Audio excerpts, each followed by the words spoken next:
Ахмед Халидович, скажите, пожалуйста, а вот приехал Абрамович. Зеленский ему сказал: мы из Донбасса не выйдем. При этом, если вы хотите встретиться, давайте мы встретимся и все обсудим. Да, мы можем прекратить боевые действия по линии там, разграничения и так далее, но мы не покинем свою территорию. Все остальное обсудим после того, как боевые действия прекратятся. Почему Путин решил публично об этом сказать? Он мог об этом ничего не говорить, но он решил публично об этом сказать. И в этом же материале Financial Times там специально указывается, что Абрамович сказал Зеленскому, что это должно быть как бы не публично. Зеленский говорит: без проблем. И опубличил это Путин. Почему он это сделал? Потому что были атаки на Санкт-Петербург. Очень для Путина ответственный момент. Второй город оказался незащищенным. И в этом городе проходила международная конференция. И в этой ситуации, когда Соединенные Штаты Америки начали дистанцироваться от этой проблемы, путинской проблемы, ему очередной раз захотел, он, используя вот этот момент, привязать Соединенные Штаты Америки вот к этому проекту. И поэтому он же не просто заявил о том, что была такая встреча, он сослался на Аляску, на Анкоридж, где произошли какие-то договоренности между Соединенными Штатами Америки и Россией. И, естественно, в этой ситуации он очередной раз хотел подчеркнуть, что Украина отказывается от предложений, которые выработаны вместе с Соединенными Штатами Америки. Он еще раз хотел заручиться и подтянуть к этому процессу американскую администрацию и Соединенные Штаты Америки. И только лишь из-за этого он придал это огласке. А для того, чтобы подтвердить свои слова какими-то реальными фактами, он озвучил факт встречи Абрамовича с Зеленским. Потому что представил он это, как будто бы инициатива исходила от Украины, со стороны Украины. И в то же время он подчеркнул, что да, это возможно, если Украина пойдет на те условия, которые предлагал Трамп. Не Путин, а Трамп предлагал. Это надо было снова его подтянуть к этому процессу, который он вел уже почти 9-10 месяцев. Я имею в виду с момента вступления в должность самого президента Соединенных Штатов Америки. Это мое понимание этого вопроса. Я понимаю. Скажите, пожалуйста, почему... Как вы оцените с политической точки зрения открытое письмо Зеленского Путину и ответ Путина? По сути, он отверг все, что там было, да? Как реакцию на это письмо. Я думаю, что Зеленский, на что и рассчитывал, того он и добился. Он абсолютно точно знал, какая будет реакция. Дело в том, что сегодня уже Путин настолько предсказуем во всем. Абсолютно во всем. И поэтому сегодня выводить его на чистую воду, как это делает президент Зеленский, сам Бог велел. И поэтому, я считаю, было очень хорошее письмо, и было оно направлено именно тогда, когда оно могло иметь именно такой резонанс и такую оценку со стороны и международного сообщества, и других политических деятелей, и западных политиков. Именно поэтому сегодня саммит проходит здесь, в Лондоне. Сегодня здесь рассматривается вопрос о будущем не Украины, о будущем всего европейского континента и в целом всего международного сообщества. Говорить о стратегической стабильности во всем мире возможно только заключив мир, справедливый мир с Украиной. Еще раз, то, что сегодня подчеркнуто на саммите в Лондоне, речь идет не о просто остановлении войны, о прекращении, а идет о справедливом мире, который должен наступить. Но должен этот мир, этот процесс начаться не с каких-то там заявлений и условий, которые выдвигает Путин, а должен начаться с прекращения боевых действий. И стартом должно являться линия фронта. Вот, остановив военные действия, дальше уже можно разговаривать. И сегодня Европа, которую Путин пытался отстранить от всех процессов, они недвусмысленно заявили о том, что только при их участии возможно добиться справедливого мира и долгосрочной перспективе стратегической стабильности и в Европе, и во всем мире. Это все связано на самом деле вот с тем открытым письмом Зеленского Путину. Я как раз, Ахмед Халидович, спасибо большое, потому что вы замечательно читаете логику эфира. И хотел спросить про этот саммит и про встречу, которая состоялась. Там ведь, ну, не просто встреча, там результат, да, это 5 условий. 5 условий для достижения справедливого и прочного мира. И я хочу вас спросить, насколько близка перспектива того, что Москва может принять эти условия? Или она весьма отдаленная с учетом реалий? Нет, ни в коем случае. Вот продолжение вот всех направлений, которые сегодня взяли на вооружение украинская сторона, военная, политическая, дипломатическая, и абсолютно точное определение, что внутри России, самой России должны начаться политические процессы, которые направлены на децентрализацию. И вот все эти компоненты говорят о том, что в ближайшее время возможно достижение мира, достижение прекращения огня. Мы не говорим о мире, но достижение прекращения огня и активное начало деструктивных или же направленных на децентрализацию России процессы в самой России. Вот это все звенья одной цепи. И поэтому сегодня, мне кажется, Украина работает очень правильно, четко, выверенно, хладнокровно, добиваясь тех результатов, которые они для себя отметили. А это будущее свободное, независимое украинское государство. А это привлечение к ответственности военных преступников за те злодеяния, которые совершили. Третье – это компенсация и возмещение материального ущерба, нанесенного Украине и украинскому народу. И поэтому все эти моменты, мне кажется, складываются очень хорошо. И вот тот монолит и единство, который сегодня показывает и демонстрирует Украина, несмотря на какие-то политические разногласия высших эшелонов власти, но сам принцип единства и отстаивания интересов украинского государства, он незыблем. И я поздравляю и украинцев, и с руководством, и украинский народ с тем, что они все-таки выдержали весь этот кошмар, который на них обрушила Россия, Российская империя. А как вам, уважаемый Ахмед Халидович, реакция Трампа, который сказал о том, что, ну, вы знаете, я там помог, чем смог, дальше занимайтесь сами. Что это значит? Что Трамп выходит из процесса? Он из процесса не может выйти. Почему? Я имею в виду, Соединенные Штаты из процесса не выйдут, потому что помощь, которую оказывают Соединенные Штаты Америки, включая и Трампа, она очень необходима для победы Украины. И поэтому все это будет продолжаться. Но вот теперь уже никаких альянсов и никаких реверансов в сторону Путина, друг, человек хороший, очень приятный, вот этого больше не будет. Потому что у Трампа сегодня есть очень серьезные свои проблемы, которые для него намного важнее, чем Путин и его отношения с Путиным. Поэтому, да, Трамп отказывается выступать на стороне Путина, в данном случае, вот с этого момента, когда он сказал, что они остались один на один со своими проблемами и что он отходит. Но это не значит, что он оставит или Соединенные Штаты Америки займут сторону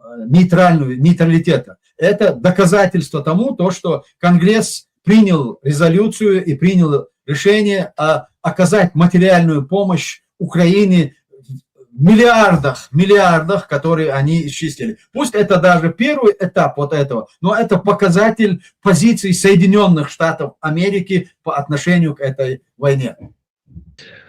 Ахмед Халидович, финальный вопрос по этой теме. Как вы считаете, до конца года перемирие возможно?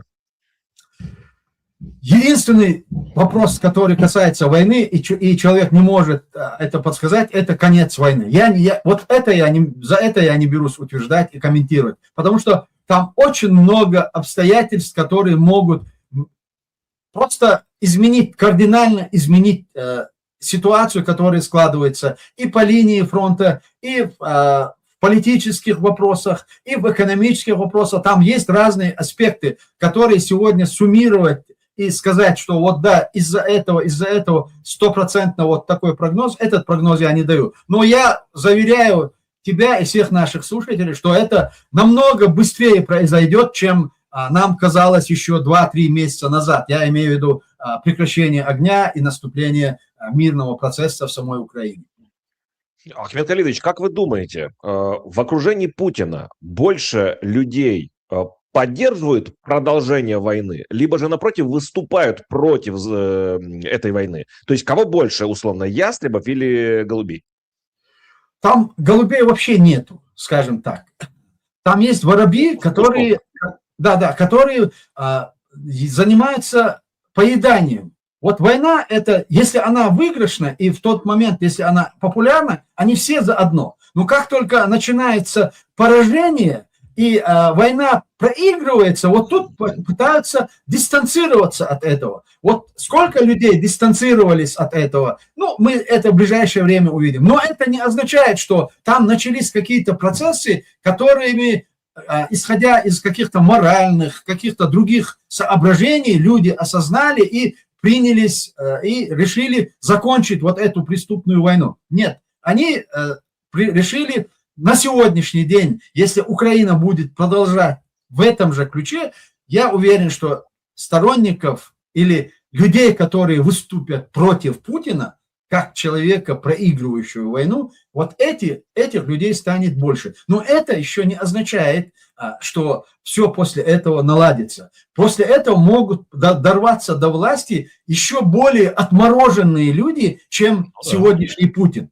Поэтому нам нужно быть готовым ко всему. И поэтому ни в коем случае не должно быть ни победной эйфории, как бы я сегодня не говорил о том, что у нас все хорошо и все здорово. Мы должны понимать, что предсмертная агония вот этой чумы под названием Российская империя, она может иметь, в общем-то, очень непредсказуемые последствия. И поэтому нам надо хладнокровно принимать решения с тем, чтобы вот это поражение не вылилось в какой-то катастрофический хаос. И поэтому нужно работать с регионами. И поэтому нужно работать с колонизированными народами, которые могут каждый взять на себя ответственность в той или другой части вот этой имперской химеры. И поэтому нужно быть готовым к продолжению окончания войны сегодня. Поэтому нужно быть очень внимательными и очень собранными. Ахмед Халидович, что показали выборы в Армении и утратил ли окончательно Путин, Кремль, влияние на Южном Кавказе? Абсолютно.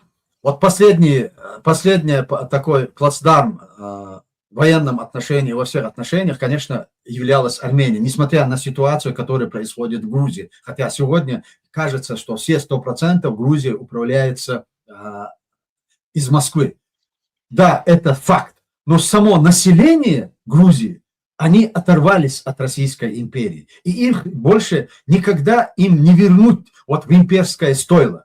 А очень проблематичными в этих вопросах, которые свыкли с тем, что они на протяжении столетий жили именно за счет того, что покровительство России, вот армянское население, которое сегодня продемонстрировало открытый вызов в Москве, вот это очень воодушевляет, и это внушает, что ситуация на Кавказе, и нельзя делить Кавказ на южный или северный. Кавказ – это единый организм. Дело в том, что когда мы говорим, русские специально разделили Кавказ на южный, на северный, потому что южные окраины Кавказа, которые граничили с Россией, они первыми приняли господство России. А вот та северная часть Кавказа, которая продолжала сопротивление, это были мы, черкесы и другие народности, которые проживают на этой территории. А сегодня, в принципе, идет такой принцип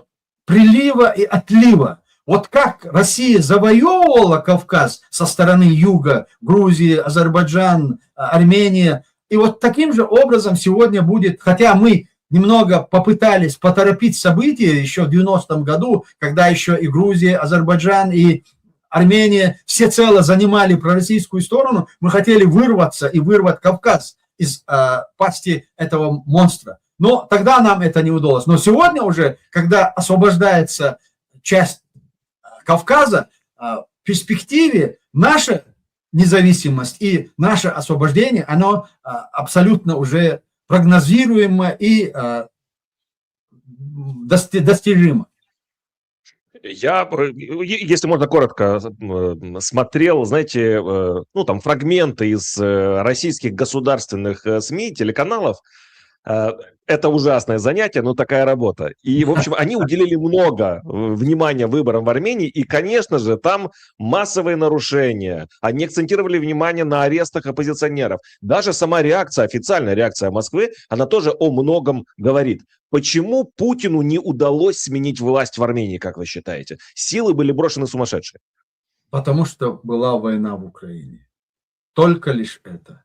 Если бы не война в Украине и не героический подвиг украинского народа, который продолжает все эти годы, Россия господствовала бы во всем постсоветском пространстве. А сегодня они вынуждены признать поражение, потому что вести на два фронта войну, и там, и там, и там, и в Азии.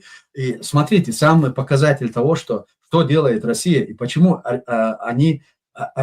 армяне очень правильно поняли те месседжи, которые давала Россия. Армения еще остается в этом проекте Евразийского союза, да? Однако они уже начали ущемлять интересы Америки. Они не отказали принимать товары. Это по закону, в соответствии с тем контрактом, соглашением, который у них имеется в виду, имеется в наличии на сегодняшний день. Армения этот договор и этот контракт не денонсировали. Россия в одностороннем порядке отказала армянам. То есть они решили показать армянам, или вы вассалы наши, а равноправных дружеских отношений с Россией не может быть. Россия принимает рабов только за своих союзников. Равноправные отношения с кем бы то ни были, это для России неприемлемы. И вот это почувствовали на себе армяне, которые проголосовали, даже будучи недовольны Пашиняном, но они проголосовали за этот процесс, который Пашинян начал. То есть евроинтеграцию, за выход из кабальных условий, которые веками нагнетала ситуацию в Армении. Ахмед Халидович, если можно коротко, пожалуйста, чем закончатся события на Ближнем Востоке, как вы считаете? Да, это, конечно, очень сложный вопрос. Но я думаю, что сегодня то, что произошло в Иране, это, конечно, это большой просчет администрации Трампа. И я думаю, что именно партия администрации действующего президента, она потерпит поражение на выборах. И она рассчитается за вот эти очень неправильные и не просчитанные действия, которые они начали. И сегодня Ирану дали возможность диктовать условия. Иран почувствовал, что это может сегодня использовать для себя более в широком и в глобальном масштабе, чем тогдашние там какие-то действия, связанные с возможным созданием ядерного оружия или с противостоянием Израилем. Сегодня Иран демонстрирует, что они готовы продолжить этот кризис, который наступил в результате агрессии Соединенных Штатов Америки против Ирана. И они это, к большому сожалению или к счастью, очень правильно и грамотно используют сложившуюся ситуацию. А отвечать за это, мне кажется, будут республиканцы, которых представляет сегодня Трамп. Я очень вам благодарен за этот эфир. Я хочу сказать вам большое спасибо за интереснейший разговор и за время, которое вы нам уделяете. Берегите себя, пожалуйста, и до скорой встречи. Дякую. Дякую, всего доброго, Юрий.